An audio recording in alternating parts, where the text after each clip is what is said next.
India's Jhagdalu Prime Minister. Hello and welcome to Inventiva. This is Palak Yadav presenting to you today's big news. The nature of India's federal structure has always remained under debate. According to K.C. Vyare, the Constitution of India is quasi-federal in nature and not strictly federal. In words of D.D. Basu, the Constitution of India is neither purely federal nor strictly unitary, but it is a mixture of both. So why is the Indian Constitution quasi-federal? Well, because the states are sovereign in their respective legislative powers, it is clear that the powers of the states are not in coordination with that of the Union. Since India broke its shackles from the British Raj and earned its independence in 1947, it has perceived many prime ministers. But for the first time in history, India is now under the rule of a Jhagdalu prime minister. Now, what is the Jhagdalu factor in PM Modi? Instances where the union government has intervened in states' internal matters is not new in the political history of India. But the frequency where the union government has seen meddling with the state's internal matters have witnessed an astonishing elevation since the BJP-led NDA government came into power in 2014.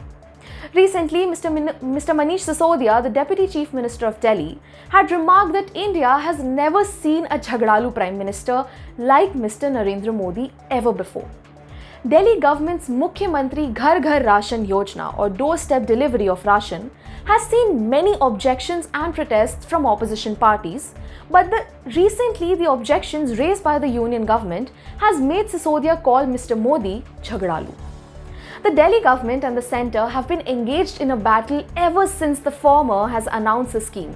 The scheme, which is meant for the poor and vulnerable section, enables the beneficiaries to have their ration delivered at home instead of going out and standing for hours in front of the ration outlets.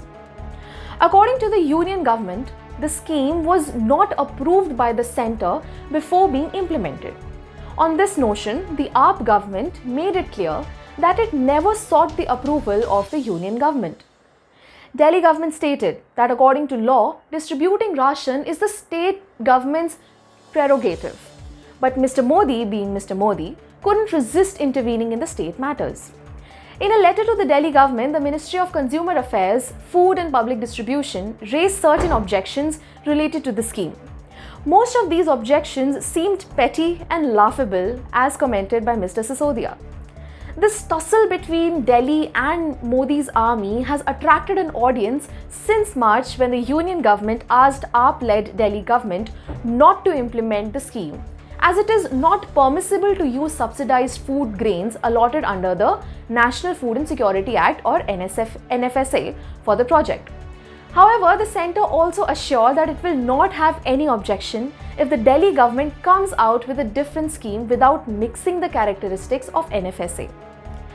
Consequently, the Delhi government then dropped the name of the scheme and decided to implement the doorstep delivery of ration as part of the already existing NFSA 2013. But all these efforts were not enough for the centre and the scheme continued facing strong objections. Such a tussle between the centre and the state has become a common scene in the political drama of India. In recent times, West Bengal has seen extreme interference from the centre. In the early months of 2019, the central government sent CBI to question the former Commissioner of Kolkata Police, Mr. Rajiv Kumar, over the Shraddha scam. Ms. Banerjee went into dharna to protest against such nosy tendency of a Prime Minister.